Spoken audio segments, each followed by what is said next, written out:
ناظرین، آج ہم آپ کو ڈسٹ الرجی، فلو، نزلہ زکام، چھینکیں آنا، ان تمام مسائل کے بارے میں ایک مفید اور آسان گھریلو نسخہ بتائیں گے جس کے استعمال سے انشاءاللہ فوری آرام ملے گا۔ ناظرین، ڈسٹ الرجی، نزلہ زکام، فلو، ناک کا بند رہنا، یہ تمام علامات ناک کی اندرونی جھلی کی سوزش کی وجہ سے ہوتی ہیں۔ جب ناک کی جھلی میں سوزش ہوتی ہے تو ناک سے پانی بہنے لگتا ہے، چھینکیں آنے لگتی ہیں، سر بھاری رہنے لگتا ہے۔ ناک کی سوزش کی کئی وجوہات ہیں، جیسے دھول مٹی، ٹھنڈ لگ جانے سے، موسمی تبدیلی کی وجہ سے، گرم ٹھنڈے مشروبات کے استعمال سے، فضائی آلودگی، گرد و غبار، دھوئیں وغیرہ سے ہو جاتی ہے۔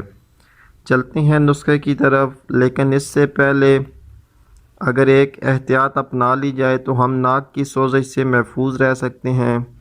مثلاً دھول مٹی، گرد و غبار وغیرہ سے بچنے کے لیے ماسک کا استعمال لازمی کریں تو اس سے بھی کافی فائدہ پہنچے گا۔ اس کے ساتھ 30 گرام سونف، 30 گرام خشک ادرک اور 30 گرام بادام گری لے کر اچھی طرح باریک پیس کر مکس کر لیں اور صبح و شام کھانے کے بعد آدھی چمچ تازہ پانی کے ہمراہ استعمال کریں۔